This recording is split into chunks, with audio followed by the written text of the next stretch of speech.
యోహాను పత్రికలో నుంచి ఒక వ్యక్తి గురించి మీతో మాట్లాడాలని. సహజంగా ఇది ఒకటే ప్రసంగం కింద చెప్పాలి. 3 వ్యక్తులు ఉంటారు. 3వ యోహాను పత్రిక అంటే మీరు బండగా గుర్తుపెట్టుకోండి. 3వ యోహాను పత్రికలో 3 వ్యక్తులు ఉంటారు. అసలు ఇంకెవరు చెప్పక్కర్లా. 3 వ్యక్తుల గురించి చెప్తాడు యోహాను.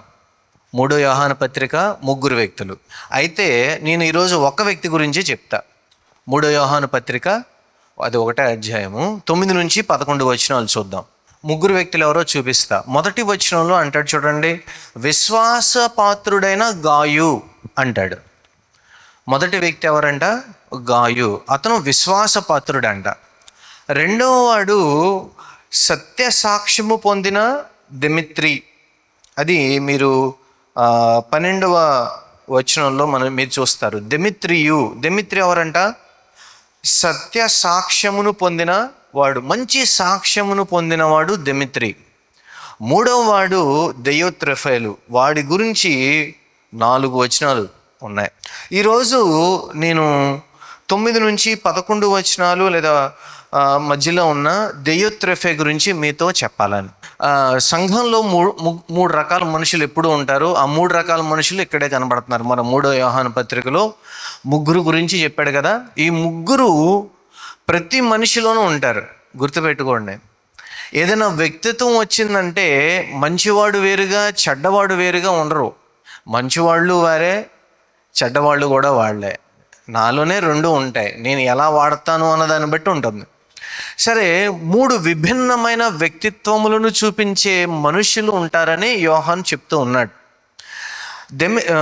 ఈ వ్యక్తి గురించి వచ్చినప్పుడు ప్రత్యేకంగా చాలా దెయోత్రెఫే గురించి వచ్చినప్పుడు చాలా బాధపడుతూ 3 విషయాలను తను చెప్తాడు. ఈరోజు నేను మీకు ఆ విషయాలని క్లుప్తంగా చెప్పాలని. సాతాను అంటే దేవుని విరోధి అయిన వాడు దేవుని సంఘాన్ని జయించలేడు. దాంట్లో ఏమాత్రం సందేహం లేదు కదా. జయించలేనప్పుడు సంఘము లోపల ఉన్న వ్యక్తులని ఏదైనా ఒక బలమైన దాన్ని పగలగొట్టాలంటే ఏం చేస్తారు? సహజంగా మనకి శత్రు దేశాల్లో నుంచి స్పైలు ఉంటారు కదా, వాళ్ళ దేశం మీదకి పంపిస్తూ ఉంటారు. మన దేశానికి కూడా ఉన్నారు రా అని. వాళ్ళు ఏం చేస్తారంటే వేరే దేశాల్లో మనల్ని పంపించి అక్కడ ఉన్న సీక్రెట్స్ని తెచ్చుకుంటూ ఉంటారు. ఏదైనా దేశాన్ని పడేయాలంటే బయట నుంచి యుద్ధం చేయడం కంటే లోపల నుంచి పడేయడం తెలియక. కుటుంబాన్ని నాశనం చేయాలంటే బయట వాళ్ళు వచ్చి కుటుంబాన్ని ఎవరు నాశనం చేయరు, లోపల ఉన్నోళ్ళే అవకాశం ఇస్తారు. అలాగే సంఘములో కూడా సాతాను ఏం చేస్తాడంటే ఉన్న వ్యక్తులలో విభిన్నమైన విషయాలను, విభిన్నమైన మనస్తత్వాలను రేగొట్టడం ద్వారా, వాటిల్ని రేపటం ద్వారా సంఘమును ఎప్పుడు కంట్రోల్ చేయడం చూస్తూ ఉంటాడు. అలాగే ఈ దెయోత్రెఫేను గురించి కూడా యోహాను రాస్తూ ఈ విధంగా చెప్తూ ఉన్నాడు. అతను సంఘమునకు ఒక సంఘం రాశాడంట. వాటిలో ఏంటంటే ప్రధానత్వము కోరుచున్న దెయోత్రెఫే. తనేం కోరుకుంటున్నాడు? ప్రధానత్వము కోరుకుంటున్నాడు. మొదటి స్థానమును ప్రేమించుట. ఇదేమన్నా తప్ప? నేను ఫస్ట్ ఉండాలని కోరుకుంటున్నాను, అదేమన్నా తప్ప అండి? తప్పేం కాదు. మొదటి స్థానంలో ఉండాలని కోరుకోవడం తప్పేం రాదు. మన స్కూల్లో పిల్లలు చదువుతున్నప్పుడు నువ్వు ఫస్ట్ రావాలి. ఎంతకీ ఎందుకు రావాలో చెప్పరు. మీరు చెప్పారా మీ పిల్లలకి ఫస్ట్ రావాలని? చెప్తున్నారా? మీకు కూడా చెప్పారా? ఎందుకు రావాలి ఫస్ట్? ఉపయోగం ఏంటి? ఏముండదు, జస్ట్ ఊరికినే ఏంటంటే వాళ్ళకి ఒక కాన్ఫిడెన్స్ కోసం. ఈ రోజుల్లో ర్యాంకులతో పెద్ద పనేం లేదని సంగతి నేను వేరే పెద్ద చెప్పనక్కర్లేదు కదా. బట్ ఎనీవే, ఇక్కడ మొదలుగా యోహాన్ రాస్తూ అంటాడు, తాను ప్రధానత్వమును కోరుకుంటున్నాడు. మీకు తెలుసు కదా, ఎప్పుడు నేను ఒరిజినల్ లాంగ్వేజెస్లోకి వెళ్తాను. ఇక్కడ వాడబడిన గ్రీకు పదం ఏంటంటే ఫిలో ప్రొటోయో. అది 2 పదాలు. ఫిలో అంటేనేమో ప్రేమ, లవ్. ప్రొటోయో అంటేనేమో కోరిక, లేదు అంటే ప్రధానుడిగా ఉండాలన్న ప్రేమ, కోరిక. ఇది బైబిల్ మొత్తం మీద ఒకే ఒక చోట వాడబడింది, అది ఇక్కడే వాడబడింది. ఇది నెగిటివ్ టర్మినాలజీ కింద వాడబడింది, ఏదో పాజిటివ్ టర్మ్ కింద వాడబడలా. మొదటి స్థానమును కలిగి ఉండాలనే ప్రధానత్వమును కోరుకున్నవాడు. ఏమండి, ఈయనకి ధనాపేక్ష ఉందా? లేదు. అవిశ్వాస? కాదు. అనైతికత ఏమైనా ఉందా? నీతి మాలినవాడా? అది కూడా కాదు. మంచివాడు, మంచి విశ్వాసం ఉన్నవాడు. అయినప్పటికీ తాను కోరుకునేది ఏంటంటే నేను ప్రధానిగా ఉండాలి, నేను అందరికీ తలగా ఉండాలి, అందరూ నా మాట వినాలి, అందరికీ నేను లీడర్గా ఉండాలి. అది అంటే వీళ్ళకేంటంటే కుర్చీ అంటే పిచ్చి అన్నమాట. మనకి సహజంగా ఒక్కసారి, నేను ఎట్లా అంటున్నానేమనుకోవద్దు, మీరు ఒక రూమ్లోకి వెళ్ళారనుకోండి, అక్కడ ఉన్న 10 మంది లేచి నుంచున్నారనుకోండి, మీకు ఎలా అనిపిస్తుంది? You feel kind of good, right? అది మీ లోపల ఉన్న మీ అహాన్ని లేదు, నేను అన్నవాడిని సాటిస్ఫై చేస్తున్నా. నేను ఒక స్థాయిని సంపాదించాను, నాకు గౌరవం వచ్చింది. ఏమండి, వాళ్ళు మీరు కోరుకోవడం తప్ప, వాళ్ళు లేచి నుంచోవడం తప్ప, దాని గురించి నేను మాట్లాడట్లా. కానీ దానిని మనం ఎక్కువ పెంచి పోషించామనుకోండి, సంఘంలో విశ్వాసిగా ఉన్నప్పుడు పెంచి పోషించామనుకోండి, మీలో ఉన్న నేను అన్న ఆహాన్ని ఎక్కువ పెంచి పోషించారనుకోండి, అదేం చేస్తుందంటే మీలో అవినీతిని పెంచదు. మీరు నీతిమంతులుగా కనపడవచ్చు, మీరు విశ్వాసిగా కనపడవచ్చు, కానీ ఆ స్థానం అంటే పిచ్చి మిమ్మల్ని వేరే విధంగా మార్చేస్తుంది. మార్కు సువార్త 10వ అధ్యాయంలో ప్రభువాడు అంటాడు, మీలో గొప్పవాడై ఉండగోరిన వాడు ఏం చేయాలంట? ముందు సేవకుడై ఉండాలి. మరి ఇప్పుడు ప్రభువు చెప్పిన సూత్రానికి ఇది వ్యతిరేకంగా లేదు. ఇక్కడ దేవోత్రేఫ ఏం కోరుకుంటున్నాడు? కుర్చీని కోరుకుంటున్నాడు, స్థానాన్ని కోరుకుంటున్నాడు, అందరికీ అధిపతిగా ఉండాలని కోరుకుంటున్నాడంట. ఇతరులు నాకు సేవ చేయాలి, నేను వెళ్తే అందరూ భయపడాలి, నేను వెళ్తే అందరూ గౌరవం ఇవ్వాలి, నేను వెళ్తే అందరూ అలా ఉండాలి. కానీ ఇక్కడ దేవోత్రేఫకి మాత్రం గురువుగారు మీరు మొదటి స్థానంలో ఉన్నారు అని మాత్రమే పిలిపించుకోవడానికి ఇష్టపడిన వ్యక్తి అన్నమాట. ఇతరులు నాకు సేవ చేయాలి, అందరూ నాకు వంగి వంగి దండాలు పెట్టాలి, అందరికి నేనంటే భయపడాలి, అందరికీ నేను చెప్పింది వినాలి, నేను చెప్పిందే వేదం, ఎట్లాంటి పిచ్చి విషయాల్లో పాపం ఆయన ఎక్కువ కూరుకున్నాడు. యేసు ఉద్దేశంలో గొప్పతనం అంటేనేమో సేవ చేయడం, ఇక్కడ దేవోత్రేఫకి మాత్రం అందరూ నాకు సేవ చేయాలని కోరుకున్నాడు. మరి క్రైస్తవ్యంలో మరి క్రీస్తుని వెంబడించే వారికి ఇది ఎంత మరి సమంజసం మీరే చెప్పండి.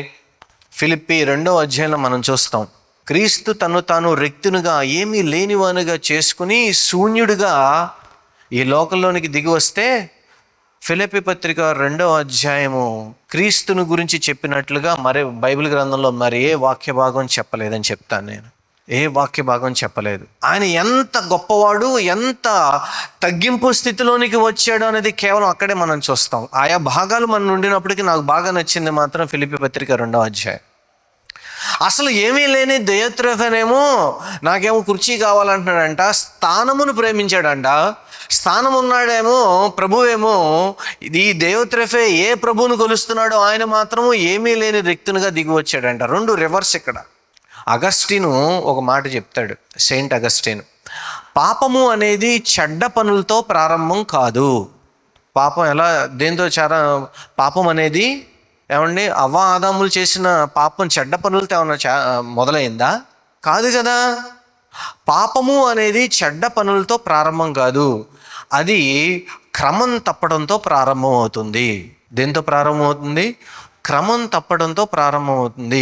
అతిక్రమణ అలవాటైన మనకి, మనం అతిక్రమణలో మన మానవాళి అందరం ఉండాలి కాబట్టి, మనం జన్మే అతిక్రమణలో జరిగింది కాబట్టి ఇప్పుడు మనకు ఆ పాపము మనలో ఉండి అప్పుడప్పుడు పొడసూపుతూ ఉంటుంది, క్రమం తప్పమని మనం ఎంకరేజ్ చేస్తూ ఉంటుంది. దేవోత్రేఫకి కూడా అది ఎంకరేజ్ చేస్తూ ఉంది, నువ్వు క్రమం తప్పు, నీకు పొజిషన్ కావాలి, నువ్వు నంబర్ 1గా ఉండు, నీ బ్రాండ్ నువ్వు నిర్మించుకో, నిన్ను నువ్వు చూపించుకో. ఏమంటే సోషల్ మీడియా చెప్పేది ఏంటి చెప్పండి? ఈ రోజుల్లో అధికమైన పాజిటివ్ కోట్స్ కనపడతా ఉంటే, you love your self. Bible ఏం చెప్తుంది? You spare your self. నిన్ను నువ్వు ఉపేక్షించుకో, నువ్వు కాదనుకో. హేట్ అని చెప్పలా, స్పేర్ అంటే నువ్వు కాదనుకో. నీకంటే నీ పక్కన వాళ్ళు, నీ దేవుడు నీకు ప్రాముఖ్యం, నీ పక్కన వాళ్ళు ప్రాముఖ్యం, మూడోది నువ్వు. కానీ సోషల్ మీడియా ఏం చెప్తుంది? పాజిటివ్ కోట్స్ ఇవన్నీ ఏం చెప్తున్నాయి? లవ్ యువర్ సెల్ఫ్, నువ్వు ప్రేమించుకో, నీకు నువ్వు ప్రాముఖ్యత, నువ్వు పట్టించుకో, నలుగురిలో గుర్తింపు తెచ్చుకో. ఈ లోకపు అంచనా విధానం వాక్యపు విధానానికి పూర్తిగా వ్యతిరేకం. సోషల్ మీడియా ఏం చెప్తుందంటే, నువ్వు రోజు పోస్ట్ చేస్తే నువ్వు ఎప్పుడు పైన టాప్లో కనబడతా ఉంటావు. ఏం చేస్తావు టాప్లో కనబడి? ఆ, ఒక ఒక ప్రసిద్ధ సంగీత దర్శకుడు, అంటే ముందు నుంచి ఎట్ట అంటారు చూసారా వెస్ట్రన్ కంట్రీస్లో, ఆయన ఆ దర్శకుడిని అడిగారంట, ఆ మాస్టర్ని అడిగారు, ఆర్కెస్ట్రాలో అత్యంత కష్టమైన ప్లేసు ఏంటి అని అడిగారంట. ఆయన చెప్పాడంట సెకండ్ వయోలిన్ అన్నాడు. సెకండ్ వయోలిన్ అంటే మేజర్ వయోలిన్ వాయించేవాళ్ళు కాకుండా పక్కన మేజర్ నోటు వాయించే, ఇంకొక నోటు వాయించే సెకండ్ పర్సన్ ఉంటాడు. ఫస్ట్ పర్సన్ వయోలిన్కి బేస్ అందించేవాడు ఇంకోటి ఉంటాడు. ఆ రెండో వయోలిన్ కనుక్కోవడం కష్టం అంట. ఎందుకంటే అతను ఎప్పుడూ మొదటిగానే ప్లే చేయాలనుకుంటారు, అందరూ ఫస్ట్ ప్లేస్లో ఉండాలని కోరుకుంటారు, సెకండ్ అని కనుక్కోవడం కష్టం. మనకు ఈ ప్రపంచం ఏం చెప్తుందంటే ఎప్పుడు నువ్వు ముందుండాలి ముందుండాలి ముందుండాలి. నా ప్రశ్న, మనల్ని మనం అడుగుకోవాల్సిన ప్రశ్న అంటే దేనికి? వాయ్? ఏం సాధించడానికి మనం ముందుండాలి? వెనకబడిపోమని నేను చెప్పట్లేదు సుమా, డోంట్ టేక్ ఇట్ రాంగ్. ముందుండాలి, కానీ దేనికి? మిమ్మల్ని మీరు చూపించుకోవడానికా? సంపాదించడానికి? సంపాదించండి, ముందుండి సంపాదించండి, పేరు సంపాదించండి, మీరు ఏది కావాలంటే అది సంపాదించండి, కానీ నేను ముందుండాలి, అందరూ నన్ను చూడాలి, అందరూ నన్ను పొగడాలి అన్న పిచ్చి మాత్రం దయచేసి పోబోకండి. ఎందుకంటే క్రైస్తవులుగా అది మనకి మంచిది కాదు. మీరు సంపాదించే పేరైనా, మీరు సంపాదించే ఏదైనా కానీ, డబ్బే కానివ్వండి, పేరే కానివ్వండి, కుటుంబం కానివ్వండి, ఏదైనా కానివ్వండి, మీ జీవితంలో నుంచి దేవుడు మహిమపరచబడాలి మొదటిగా. రెండవది, అది మీకు పనికి రావాలి.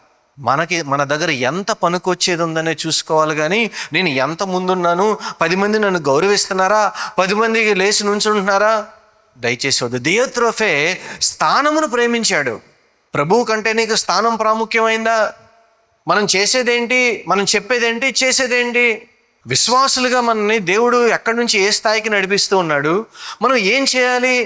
బయట పొజిషన్స్ గురించి నేను మాట్లాడను, మీ మీ మీ వర్క్ ప్లేస్లో మీ పొజిషన్స్ దాని గురించి నేను మాట్లాడదలుచుకోలేదు. కానీ సంఘానికి వచ్చినప్పుడు మాత్రం, భక్తికి వచ్చినప్పుడు మాత్రం ఎవరు గొప్ప కాదు, ఎవరు తక్కువ కాదు, ఎవరు ఎక్కువ కాదు, వీఆర్ ఆల్ ఈక్వల్ ఫెలోస్, అంతే.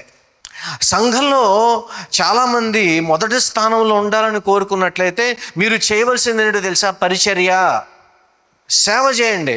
అప్పుడు మీరు ఇక్కడ కనబడతారు. నేను మీ పేరు చెప్పినంత మాత్రాన, మిమ్మల్ని ఎక్కువసార్లు పిలిచినంత మాత్రాన, మీరు కోరుకున్నంత మాత్రాన వచ్చేది స్థాయి కాదు, భక్తి కాదు. అది మీ సైకలాజికల్గా ఎవరైతే వాళ్ళు ఉంటే అక్కడ రాంగ్ ఉంది. రెండోది ఏంటంటే, అక్కడ యోహాను రెండోది ఏమంటాడంటే, అది మొదటిది. అక్కడ నుంచి ఇంకొక దానిలోకి వెళతాడు. మమ్మును అంగీకరించుటలేదు. మొదటి స్థానమును కోరుకోవడం మాత్రమే కాదు, చివరికి మమ్ములు కూడా ఆయన, ఈయన గారి పిచ్చి ఎంత దూరం వెళ్ళిందంటే, ఈయన గారి అహంకారపు ధోరణి ఎంత దూరం వెళ్ళిందంటే, ఆ పరిచర్య చేసే అపోస్తలుడైన యోహాను కూడా అంగీకరించట్లేదంట. చూడండి, అసలు అపోస్తలుడైన యోహాను సంఘంలో ఉండి సంఘం నడిపించేవాడైతే యోహానును కూడా అంగీకరించిన ఒక మనిషి ఉన్నాడంటే నాకు నమ్మకబుద్ధి కావట్లా.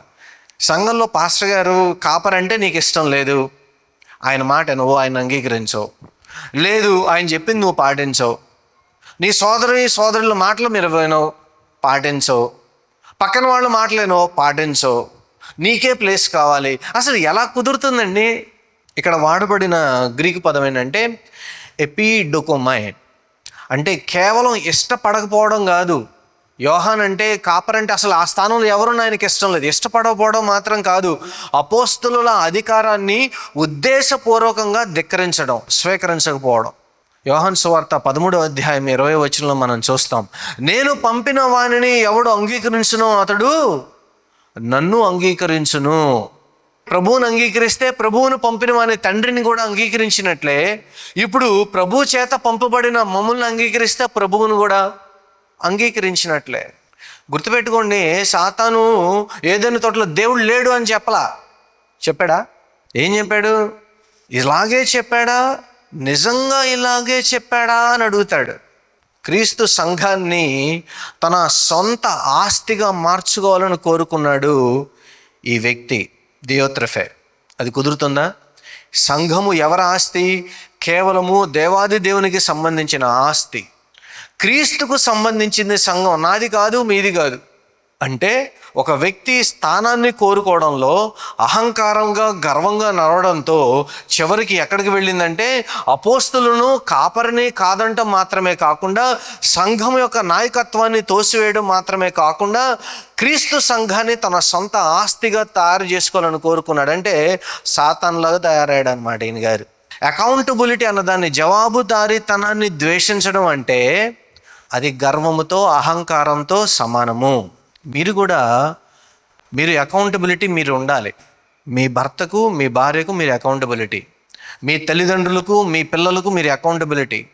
ఈ సంఘముని గురించి నేను అకౌంటబుల్ అయినట్లయితే ఇదే సంఘముని గురించి కూడా మీరు కూడా అకౌంటబుల్లే. జవాబుదారు దేవుడు చెప్పాలి. నాలుక అదొక ఆయుధం. ఇక్కడ కేవలం మాట్లాడటం గురించి ఆయన బాధపడట్లా, విషపూరితమైన అసత్యమైన ఆరోపణలు చెప్పడం గురించి మనం మాట్లాడుతూ ఉన్నాడు యోహాను. గుర్తుపెట్టుకోండి, మీరు సంఘమును గురించి కానీ, సంఘములో ఉన్న వ్యక్తుల గురించి కానీ, సంఘ నాయకత్వాన్ని గురించి కానీ దయచేసి మీకు తెలియని వాటిని మాట్లాడద్దు. అసత్యమైన ఆరోపణలు చేయవద్దు. అది మీకు సమంజసం కాదు, మంచిది కాదు. నేను మిమ్మల్ని ఏం బెదిరించట్లేదు, ఇంకోటి ఏం చేయట్లేదు. మీరు తప్పుగా మాట్లాడినంత మాత్రాన నాకు నష్టం కూడా ఏమీ లేదు, వచ్చేది మీకే నష్టం. అసత్యమైన మాటలు ఎందుకు మాట్లాడతారు? మాట్లాడవలసిన అవసరం ఏముంది? ఆ వ్యక్తి గురించి మీకేం తెలుసు, ఎంత తెలుసు? తెలిస్తేనే మాట్లాడారు, తెలియపోతే నాకు తెలియదండి అన్నారు. ఇక్కడ దేవోత్రఫీ ఏం చేస్తున్నాడంటే అసత్యమైన ప్రచారం చేస్తూ ఉన్నాడంట.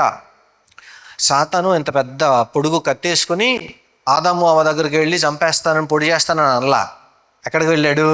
ఓ చక్కటి సున్నితమైన మాయ మాట ఒకటి చెప్పడం ప్రారంభించాడు. నీకు సంగతి తెలుసా, ఈ పండు తింటే నీకు కూడా తెలివితేటలు వస్తాయని దేవుడి గారికి కుళ్ళు, అందుకే తినద్దని చెప్పాడు. ఏం చెప్పడం ప్రారంభించాడు? మాయ మాటలు చెప్పడం ప్రారంభించాడు. నోరు చాలా జాగ్రత్త సుమా. ఒక వ్యక్తి గురించి మనం పలికే కొన్ని మాటలు సంవత్సరాలుగా వారు కట్టుకున్న వారి వ్యక్తిత్వాన్ని దెబ్బతీస్తాయి. అవునా కదా? ఒక వ్యక్తిగా మీ వ్యక్తిత్వాన్ని కట్టుకోవడానికి, మీ నిజాయితీ నిరూపించుకోవడానికి, మీ సత్యాన్ని, మీ మంచితనాన్ని నిరూపించడానికి మీరు ఎంత కష్టపడతారు? అలాంటిది ఎవరో వచ్చి అపవాదులు వేయడం ద్వారా, అసత్యాలు చెప్పడం ద్వారా మీరు సంవత్సరాలు తరబడి కట్టుకున్నది దాని మీద మరకబెడితే మీకు బాధ కలగదు? అంటే మనం మాట్లాడే మాటలు అసత్యమైనట్లయితే ఎదుటి వ్యక్తి ఎంత నష్టపోతున్నాడో చెప్తున్నాను నేను. శరీరాన్ని హత్య చేయడం కంటేనండి, ఇలా అబద్ధమైన మాటలు చెప్పితే, అబద్ధాలు చెప్పి ఆత్మీయమైన హత్యలు పాల్పడే వాళ్ళ సంఖ్య నానాటికి పెరగడం చూస్తే చాలా బాధ కలుగుతుంది. మీ అందరికీ తెలుసు, నిజం చెప్పులు వేసుకునే లోపు అబద్ధం ప్రపంచాన్ని చుట్టొస్తుందంట. అంత దారుణంగా ఉంది పరిస్థితి. ఈరోజు ప్రపంచం చుట్టం ఎంత సెకండ్లో జరిగిపోతుంది, ఒక రోజు కూడా పట్టట్లా. వాట్సాప్ దడా దడా దడ వెళ్ళిపోద్ది అంతే. చాలా దారుణంగా ఉంది. నాలుగోది ఏంటంటే నియంతృత్వపు ఆలోచన. నాలుగోది అక్కడ మనం చూస్తాం, సహోదరులను తను చేర్చుకోవట్లేదు, అలాగే చేర్చుకునే వారిని కూడా చేర్చుకునివ్వట్లేదంట. సువార్తకు అడ్డం కలిగిస్తూ ఉన్నాడు, నియంత్రిస్తూ ఉన్నాడు, బహిష్కరిస్తూ ఉన్నాడు. ఎందుకండి ఎంత కష్టం? ఎందుకంటే తనకు మొదటి స్థానం ఇవ్వలేదని.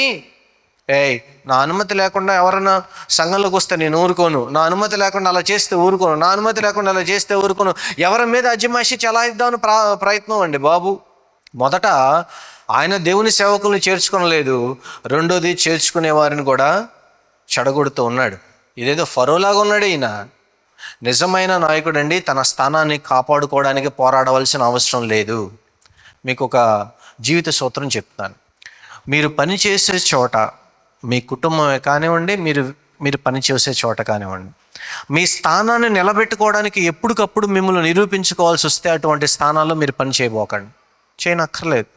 మీ తోటి వాళ్ళ దగ్గర ఎప్పుడు మిమ్మల్ని మీరు నిరూపించుకోవడానికి ఎక్కువ కష్టపడాల్సి వస్తుంది అనుకోండి, మీరు ఎంత కష్టపడినా వాళ్ళకి మిమ్మల్ని నమ్మరు అనేది మీరు గుర్తుపెట్టుకోండి.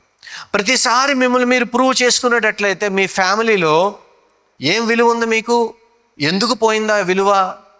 మీరు ఎంత చేసినా, ఎంత పని చేసినా మరలా మిమ్మల్ని మీరు నిరూపించుకోవాల్సి వస్తే, నేను ప్రేమిస్తున్నాను, నేను నమ్ముతున్నాను, నీ కొరకు నేను ఇది చేస్తాను, మరలా మీరు చేసే క్రియల ద్వారా మిమ్మల్ని మీరు నిరూపించుకోవాల్సి వచ్చినట్లయితే ఆ బంధం ఎంతకాలం నిలబడుతుంది అనేది మీరు ఆలోచన చేయండి. అంటే అవతల వ్యక్తి ఒప్పుకోవడానికి సిద్ధంగా లేడు. ఒక రోజున ఒక సోదరి నాకు ఫోన్ చేసింది. ఫోన్ చేసి, అన్న నేను మా వర్క్ ప్లేస్లో చాలా కష్టంగా ఉందన్న, నాకు ఏం చేయాలో అర్థం కావట్లేదు అంటే, రామ్మ మాట్లాడదాం అని నన్ను ఆఫీస్కి కూర్చున్నప్పుడు, అన్న నేనే అందరి పనులు చేస్తున్నాను అన్న, నేను బాగా వర్క్ చేస్తాను నిరూపించుకోవాల్సి వస్తుందన్న, ఏం చేసినా ఎంత చేసినా నన్ను చిన్నగా చులకనగా చూస్తున్నారన్న, ఏం చేయాలన్నా? ఓ వారం మానే తెల్లే అన్న. ఏం అడగల, నిజం వారం మానేసింది. ఇప్పుడు ఈ వారంలో ఏం జరిగిందంటే, ఈవిడితో చేయించుకునే వాళ్ళందరూ ఇప్పుడు ఎవరు చేయాల్సి వచ్చింది? వాళ్ళే చేసుకోవాల్సి వచ్చింది. అప్పుడు ఈవిడ గారి విలువ తెలియవచ్చిందనమాట. మళ్ళీ వారం అయిన తర్వాత ఆఫీస్కి వెళ్ళిందేపాటికి అందరూ పలకరించడం ప్రారంభించారు, లెక్క చేయడం ప్రారంభించారు. ఎందుకని? ఇప్పుడు ఈవిడ లేకపోతే పని చేసేవాళ్ళు లేరు. మరలా వచ్చింది, అన్న అందరూ నన్ను మరలా పలకరిస్తున్నాను, మరలా వారం అయిన తర్వాత రిపీట్ అవుద్దమ్మా అన్న. అదేంటన్నా? నువ్వు నీ పనిని ఎదుటి వాళ్ళు నిన్ను గుర్తించాలని, ఎదుటి వాళ్ళు నిన్ను గ్రహించాలని, ఎదుటి వాళ్ళు నిన్ను పలకరించాలని వాళ్ళ పని కూడా నువ్వు మ్యూల్లాగా పనిచేయడం, గాడిదలాగా పనిచేయడం ప్రారంభిస్తే మరలా నీ విలువ నువ్వు కోల్పోతావు. నీ పరిధిలో నువ్వు పనిచేయడం నేర్చుకో. నిన్ను నువ్వు నిరూపించడానికి నువ్వు పని చేయనక్కర్లేదు. నీ స్థానాన్ని నిలబెట్టుకోవడానికి నువ్వు పని చేయొద్దు. అదే విషయం నేను మీకు ఈరోజు చెప్తున్నాను. మీ పని దగ్గర కానీ మీ కుటుంబంలోనే కానీ మీరు స్థానాన్ని కోరుకోవద్దు. దేవుడు మీకు ఇచ్చిన స్థానాన్ని మీరు 100% నిర్వహించండి. భర్తగా, భార్యగా, కుమారుడిగా, కుమార్తెగా, మరి ఏ స్థానం అయితే ఇచ్చాడో దేవుడు, మీరు ఆ స్థానాన్ని శుభ్రంగా నిర్వర్తించండి. 100% దాని మీద మీరు ఎఫర్ట్ పెట్టండి. కానీ మీరు దేనికోసం చేస్తున్నారో ప్రశ్న అడగండి. నేను ఎవరి కోసం బ్రతుకుతున్నాను? నేను చేసే పని వల్ల దేవునికి మహిమ వస్తుందా? నాకు కనీసం విలువ వస్తుందా? మీరు గ్రహించుకోండి. దేవత్రఫేలాగా ఎప్పుడు అందరినీ కంట్రోల్ చేయడానికి, గౌరవం సంపాదించడానికి పని చేయొద్దండి. మీ బాధ్యత ప్రకారం మీరు పని చేయండి. పేరు కోసం దయచేసి పని చేయొద్దు. మీ బాధ్యత కోసమే మీ పని చేయండి. పేరు అంతటా అదే వస్తుంది. మన వాక్యంలో చూస్తాం, ఆయన ఆజ్ఞను మీరు పాటించండి, దీవెనలు మీకు కలుగుతాయని చెప్పాడు కదా ఆయన. అలాంటప్పుడు మీరు దీవెన కోసం పని చేయాలా? ఆజ్ఞను నెరవేర్చడం కోసం పని చేయాలా? మీరు ఆజ్ఞ నెరవేర్చడానికి చేసినట్లయితే మీరు దేవుణ్ణి మెప్పించిన వారు అవుతారు. అప్పుడు దీవెనలు అవే వస్తాయి. మీరు దేవుని వెంబడించండి, మనిషి మీ వెనకపడి వస్తాడు. మీరు దేవుని ప్రేమించండి, కఠినమైన మీ వెనకబడి వస్తాయి. అంతేగాని ఎప్పుడు మీకు కావాలని, మీరు కనపడాలని, మీకు మీ సెల్ఫ్ని, మీ ఈగోని మీరు సాటిస్ఫై చేసుకోవడం మొదలుపెట్టినట్లయితే అహంకారము, పాపమే జరుగుతుంది. కానీ దేవుని చిత్తము, దేవుని కోరిక మీ జీవితంలో జరగడం కష్టం అండి. దేవత్రఫీలా ఉండద్దు. మీ ఈగోని సాటిస్ఫై చేసుకోవద్దు. మీరు యజమానిగా ఉండగోరినట్లయితే, నాయకుడిగా ఉండగోరినట్లయితే మీరు సేవకులుగా ఉండండి. ఎక్కడైనా మీ ఈగో హట్ అయింది అనుకోండి, దాన్ని ఎక్కువ హట్ అవ్వనివ్వకండి. ఏంటి నువ్వు చెప్పొచ్చేది, చెప్తే చెప్పనేవ్వండి, అంటే అన్నేవ్వండి, 1 2 సార్లు అంటే వదిలేయండి. అంతేగాని దాన్ని పెంచి పోషించవద్దు. దాన్ని ఎంతసేపు మీ అహాన్ని, మీ గర్వాన్ని, నేను అన్నవాడిని మీరు అణచకపోతేనండి కుటుంబాలు విడిపోతున్నాయి. క్షణిక ఆవేశంలో హత్యలు చేసేవాళ్ళని మనం చూస్తున్నాం. క్షణిక ఆవేశంలో కొట్లాటలు చూసేవాళ్ళని మనం చూస్తున్నాం. క్షణిక ఆవేశంలో ఆత్మహత్యలు చేసుకునేవాళ్ళని మనం చూస్తున్నాం. ఎందుకంటే టు సాటిస్ఫై దట్ ఈగో. దయచేసి ఆలోచన చేసి ముందుకు వెళ్ళవలసిందిగా నేను మనవి చేస్తూ ఉన్నాను. మీ ఆహాన్ని మీరు సాటిస్ఫై చేయొద్దు, స్థానాన్ని కోరుకోవద్దు, సేవకుల్లా ఉండండి. ఎంత తగ్గి ఉంటామో అంత గొప్పగా దేవుడు చేస్తాడు. హల్లెలూయా. మీరు గొప్పవాళ్ళు కాగోరినట్లయితే, మీరు నాయకులు కాగోరినట్లయితే మీరు దీన మనస్కులై